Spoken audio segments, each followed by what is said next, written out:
Hi hello welcome to SK animes. இன்னைக்கு நம்ம பார்க்க பார்த்து டிராகன் பால் சீசன் 2 எபிசோட் 7. இதுக்கு முந்தின எபிசோடில் நீங்கள் பார்க்கலாம். டிஸ்கிரிப்ஷன் லிங்க் தரேன், போய் பார்த்துட்டு வந்துருங்க. ஃபஸ்ட் எபிசோடில் தலைவன் வெஜிட்டா எடுத்துக்கொள்ள என்றே இதுக்கப்புறம் நான் சண்டை போட்டுக்கிறேன், நீங்கள்லாம் கோகோ பாருங்கடா அப்படின்னு சொன்னதோட இந்த எபிசோடை ஸ்டார்ட் பண்ணுவோம். வெஜிட்டா ஆண்ட்ராய்ட்ஸை பார்த்து இதுக்கப்புறம் நான் சண்டை போடுறேன், நீங்கள் 2 பேரும் போய் கோகோ பாருங்க அப்படின்னு சொல்லி முடிச்ச வேகத்தில் வெஜிட்டா சூப்பர் சைன் ப்ளூவா மாதிரி மோரோ கூட வேற லெவலில் சண்டை போட ஆரம்பிக்கிறான். இருக்கிற எல்லாருமே ஷாக் ஆகிட்டு இருப்பாங்க. வெஜிட்டா ஏதோ ஒரு ஃபுல் பவர் கற்றுட்டு வந்திருப்பான் அப்படின்னு எதிர்பார்த்துருப்பாங்க. பட் அவன் சூப்பர் சைன் ப்ளூலேயே சண்டை போடுறத பார்த்து அங்கே இருக்கிறவங்களாம் ஷாக்காக பார்த்துக்கிட்டு இருப்பாங்க. அப்படி ஃபைட் போய்கிட்டே இருக்கு. திடீர்னு பார்த்தா மோரோ ரொம்ப வீக்காக ஃபீல் பண்ணுவான். ஏன்னு பார்த்தீங்கன்னா வெஜிட்டா அவ்வளோ பவர்ஃபுல்லாக அட்டாக் பண்ணிக்கிட்டே இருப்பான். இது கோகு பார்த்துட்டு டெக்னிக் பேர் தான் ஃபோர்ஸ்டு ஸ்பிரிட் ஃபியூஷன் அப்படின்ற டெக்னிக் தான். இந்த டெக்னிக் கம்பைனாக இருக்கிற ஃபியூஷன் அண்ட் எனர்ஜி அப்படியே செப்பரேட் பண்ணி விட்டுரும். கோகோ அப்படி சொல்லி முடிச்ச உடனே அவன் ஷாக் ஆகிட்டு இருக்கா. அவன் என்ன பண்ணியிருக்கான்னு பார்த்தீங்கன்னா வெஜிட்டா அடிக்கிற ஒவ்வொரு அடியிலையும் உடம்புல இருக்கும் நிறைய லைஃப் ஃபோர்ஸ் அப்படியே வெளியே பிரிச்சுக்கிட்டு போகிற அளவுக்கு அந்த டெக்னிக் யூஸ் பண்ணி அட்டாக் பண்ணியிருக்கான். வெஜிட்டா எவ்வளோக்கு எவ்வளோ அவனை அடிக்கிறானோ அந்த அளவுக்கு அவனுடைய லைஃப் எனர்ஜி வெளியே போய்கிட்டே இருக்கும்.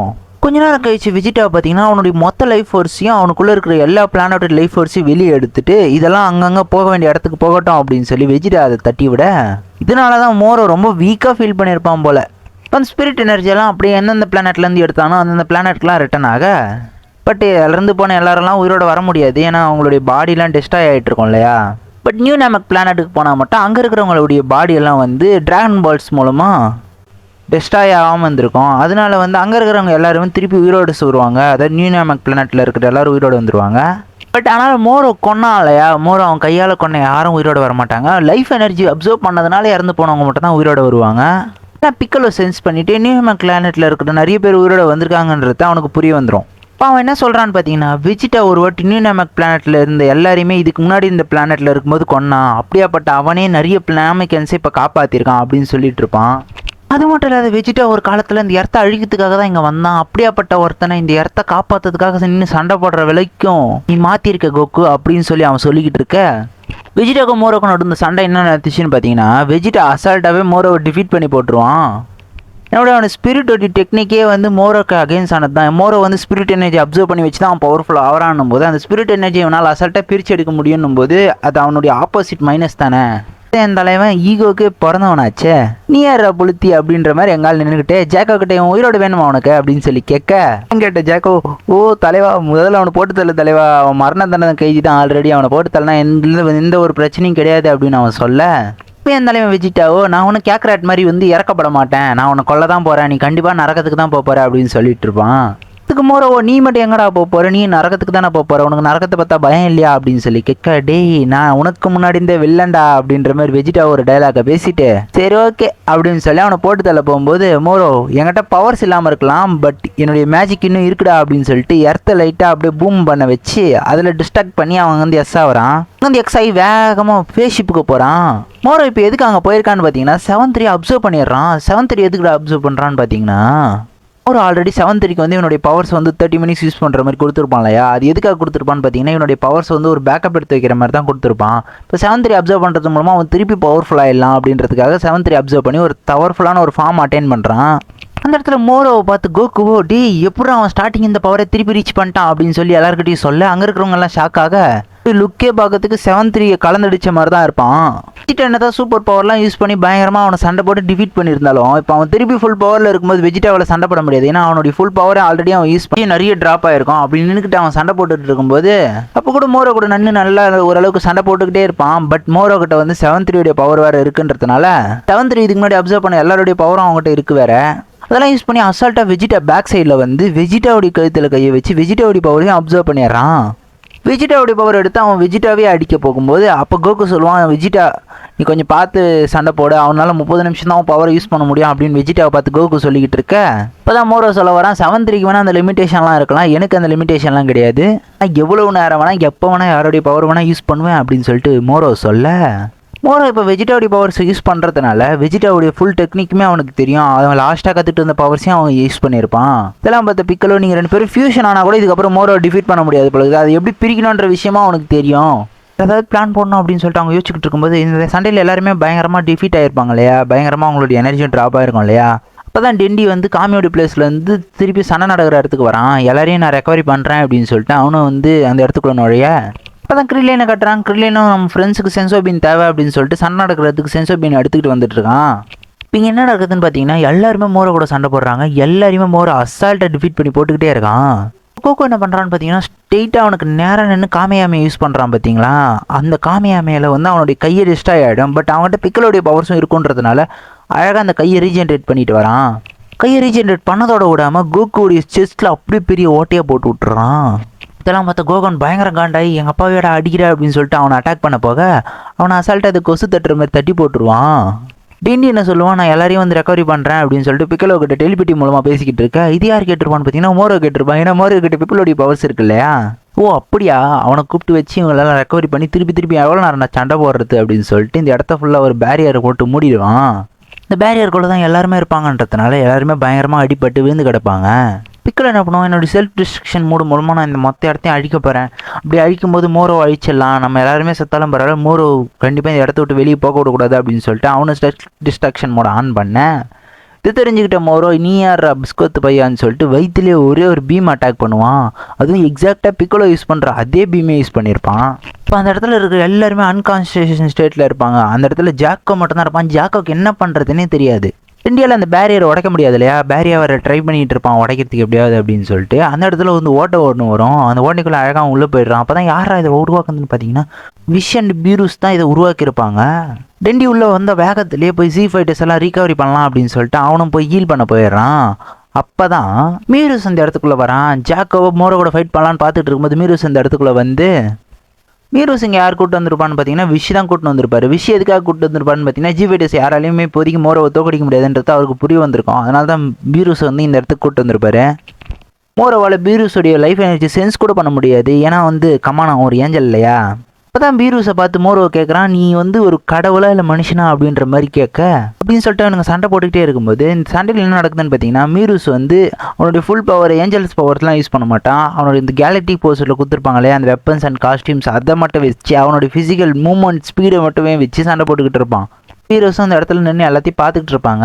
பீரோஸ்க்கு வந்து இந்த இடத்துக்கு வந்ததே விருப்பமே இருக்காது. அவருக்கு வந்து இடத்துல இருக்கிற சாப்பிட்றது தான் விருப்பம். அது வந்து எல்லாருக்கும் தெரிஞ்ச விஷயம் தானே. பீரோஸ் வந்து மோரோ கூட சண்டை போட்டுருப்பான் இல்லையா. மோரோ கூட அவன் சண்டை போட்டுக்கிட்டு இருந்த கேப்ல டெண்டி வந்து எல்லா ஜீ ஃபைட்டர்ஸையும் ஹீல் பண்ணி விட்டுருவான். டூக்கு ரெக்கவரியான வேகத்திலே கூட சண்டை போட போகிறான். மோரோ கூட அவன் சண்டை போட்டுக்கிட்டு இருக்கும்போது ஆனால் இதுக்கு முன்னாடி மீரூஸ் அண்டு மோரான் ஃபைட் வந்து ஆல்ரெடி நடந்துகிட்ருக்கோம் இல்லையா. அந்த சண்டையில் வந்து மீரூஸால் போரோவை டிஃபீட் பண்ண முடியாது.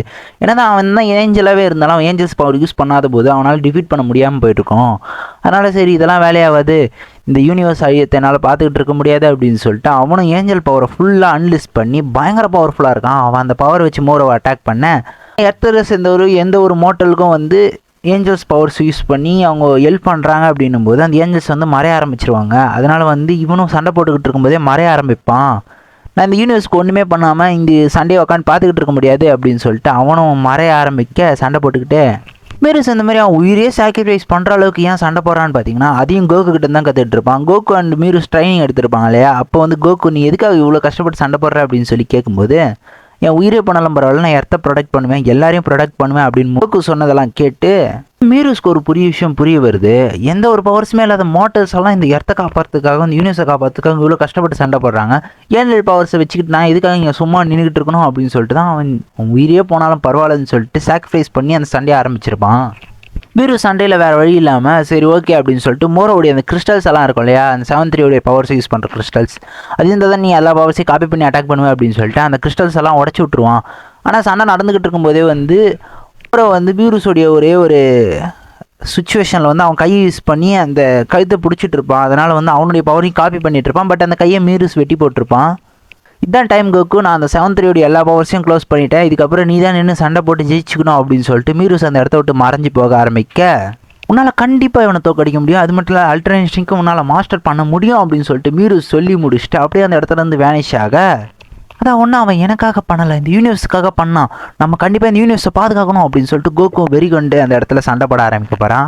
கோகு சண்டை போடுறதுக்கு முன்னாடி அல்ட்ரா இன்ஸ்டிக் ஃபார்மை ஃபுல்லாக அட்டைன் பண்ணுறான். இந்த இடத்துல அல்ட்ரா இன்ஸ்டிங்காக அவன் மாஸ்டர் பண்ணியிருப்பாங்க. எப்படி மாஸ்டர் பண்ணான்னு கேட்டிங்கன்னா இந்த அல்ட்ரா இன்ஸ்டிக்ன்றது கோகுடைய எமோஷன்ஸ்க்கு அப்படியே ஆப்போசிட். எமோஷன்ஸே இல்லாத நீ காமாக இருக்கும்போது அல்ட்ரா இன்ஸ்டிக்ஸை நீ உன்னால் மாஸ்டர் பண்ண முடியும் அப்படின்றத ஆல்ரெடி பீரூஸும் சொல்லியிருப்பான்.